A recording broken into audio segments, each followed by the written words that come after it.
सैर कर दुनिया की गाफिल, जिंदगानी फिर कहाँ। जिंदगानी कर रही तो नौजवानी फिर कहाँ।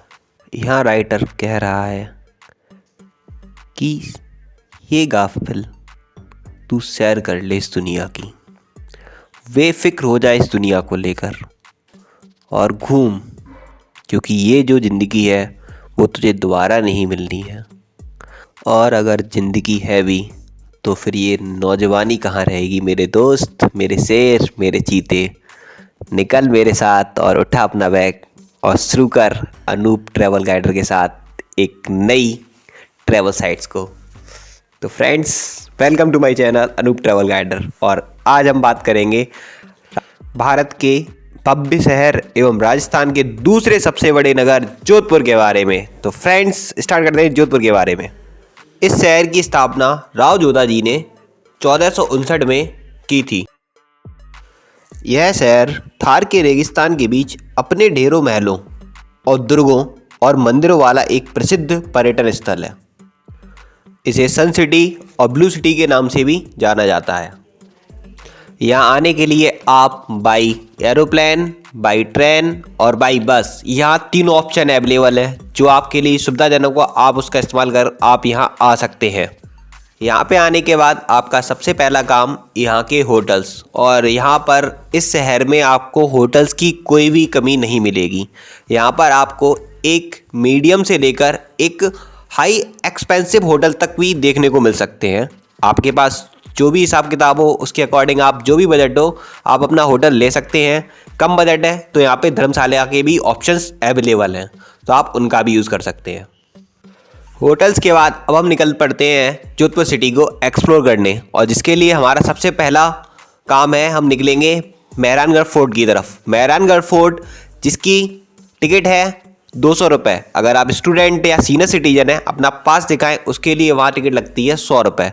और अगर विदेशी पर्यटक हैं तो उसके लिए इसके चार्जेस 400 to 600 भी हैं। इस किले को राव जोधा जी ने 1459 में जोधपुर की स्थापना के समय बनवाया था।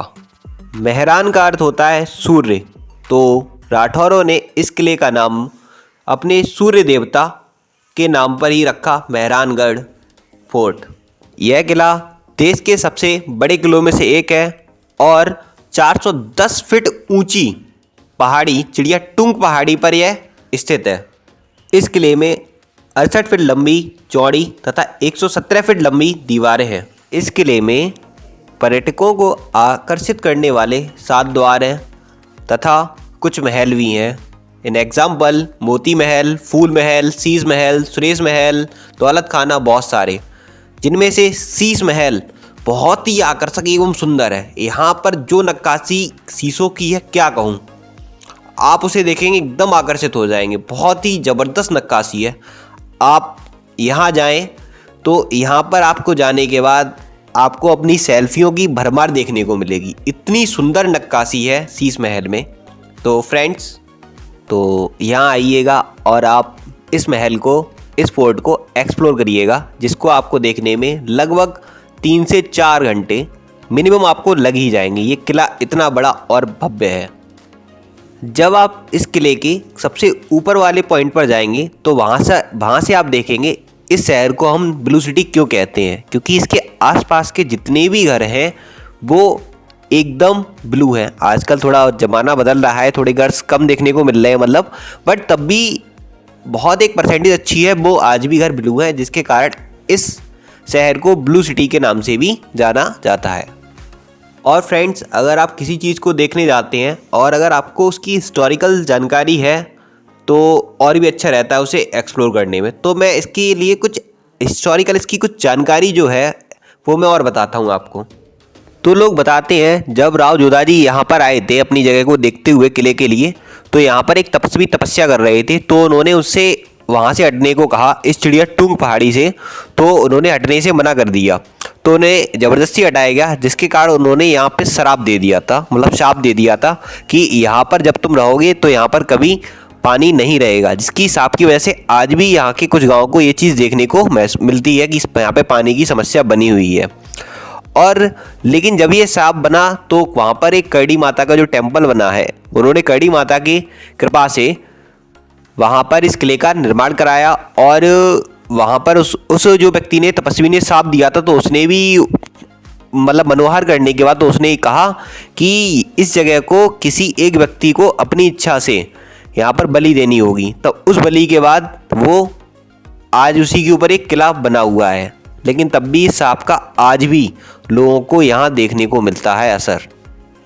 जब आप इस किले के सबसे ऊपर वाले पॉइंट पर जाएंगे तो वहाँ से आप देखेंगे इस शहर को हम ब्लू सिटी क्यों कहते हैं, क्योंकि इसके आसपास के जितने भी घर हैं वो एकदम ब्लू है। आजकल थोड़ा ज़माना बदल रहा है, थोड़े घर कम देखने को मिल रहे हैं मतलब, बट तब भी बहुत एक परसेंटेज अच्छी है, वो आज भी घर ब्लू है, जिसके कारण इस शहर को ब्लू सिटी के नाम से भी जाना जाता है। इन घरों के ब्लू होने की वजह लोग ये बताते हैं, जब राठौर शासक जोधा जी ने जब इसे शहर को बसाया था तो उनके साथ कुछ ब्राह्मण समाज के लोग भी आए थे, तो वो इनके पड़ोस में ही बसे थे इस किले के।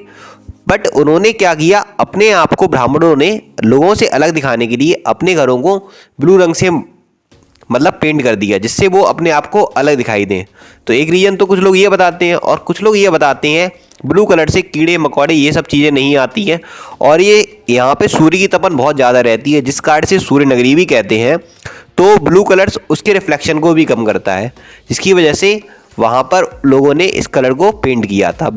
तो यहाँ आइएगा और आप इस महल को, इस फोर्ट को एक्सप्लोर करिएगा, जिसको आपको देखने में लगभग 3 से 4 घंटे मिनिमम आपको लग ही जाएंगे। ये किला इतना बड़ा और भव्य है।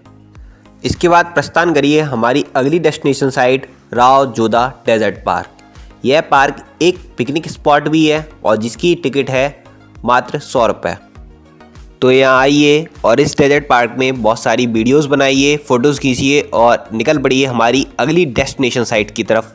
और हमारी अगली डेस्टिनेशन साइट है चामुंडा देवी मंदिर। चामुंडा देवी मंदिर ये खैर हम वहाँ भूल आए थे, ये मेहरानगढ़ फोर्ट के पास ही में स्थित है, जिसे राव जोधा जी ने जब अपना शहर मंडोर छोड़ के आए थे तभी इसको यहाँ पर बसाया, मतलब बनाया था इस मंदिर को। तो इसको माता जी का आशीर्वाद लीजिए। इसके बाद हम चलते हैं अपनी अगली साइट पे, और हमारी अगली साइट है जसवंत थाड़ा। जसवंत थाड़ा जिसे राजस्थान का ताजमहल कहा जाता है, जिसे सरदार सिंह जी द्वारा महाराजा जसवंत सिंह जी के सम्मान में इस स्मारक को बनवाया गया था। यह जगह आज भी मारवाड़ी शाही परिवार के लोगों के द्वारा इसे शमशान घाट के रूप में प्रयोग किया जाता है। तो यहाँ आइए, राजस्थान के ताजमहल और मारवाड़ के इस ताजमहल के साथ फ़ोटो खिंचाइए और निकल पड़िए हमारी अगली डेस्टिनेशन साइड है उम्मेद भवन पैलेस, जिसे महाराजा उम्मेद सिंह ने बनवाया है। यह पैलेस 3 पार्ट्स में डिवाइड है, जिसमें एक पार्ट्स में म्यूज़ियम है, एक पार्ट में आज भी शाही फैमिली रहती है और एक पार्ट लोगों को देखने के लिए खोल के रखा है। तो यहाँ पर आइएगा और एक बेहतरीन नज़ारे का एंजॉय कीजिए। ये सबसे मोस्ट जगह है, आप यहाँ पर ज़रूर आइएगा। उम्मेद भवन पैलेस बहुत ही ब्यूटीफुल, बहुत ही सुंदर है, और आप यहाँ देखिएगा आज भी महाराजा उम्मेद सिंह की शाही फैमिली यहाँ पर रहती है। तो यहाँ पर हम फोटोज़ और वीडियोज़ बनाने के बाद हम निकल पड़ते हैं हमारी अगली डेस्टिनेशन साइट्स, वो है मंडोर। मंडोर का दुर्ग जो जोधपुर से 9 किलोमीटर की दूरी पर स्थित है। मंडोर दुर्ग एक बहुत ही इंजॉयफुल डेस्टिनेशन साइट है। यहाँ पर आइएगा, बहुत सारे फोटो खिंचाएंगे, एक मतलब बहुत मोस्ट ब्यूटीफुल साइट्स के श्रेणी में से हम रख सकते हैं। तो यहाँ पर आइएगा, वैसे ये सिटी ही पूरी ब्यूटीफुल है, तो इसको भी इंजॉय कीजिएगा। और एक अच्छी बात और बताऊँ, मतलब एक पौराणिक बात बताता हूँ। तो बताते हैं मंडोर के एक हिस्से में ही रावण की पत्नी और रावण का दोनों का 7 फेरे यहीं पर हुए थे, और यह आज भी इस जगह पर मतलब विजयदशमी का त्यौहार नहीं बनाया जाता है। यहाँ पर विजयदशमी के त्यौहार के दिन, यहाँ विजयदशमी वाले दिन रावण की पूजा की जाती है। इसके बाद हम निकल पड़ते अपनी अगली डेस्टिनेशन साइट, वो है बालसमंद लेक। यह है जोधपुर और मंडोर के रास्ते में ही स्थित है। यह बहुत ही खूबसूरत जगह है। यहाँ पर आइए, फोटो खिंचाइए और बोट राइडिंग कीजिए, बहुत मजा आएगा। तो फ्रेंड्स, ये थी जोधपुर की टूर गाइड, और अब हम निकलेंगे अपनी अगली डेस्टिनेशन साइट अगले वीडियो में। तो फ्रेंड्स, देखने के लिए धन्यवाद, और अगर आपको पसंद आया हो तो इसे लाइक करें, सब्सक्राइब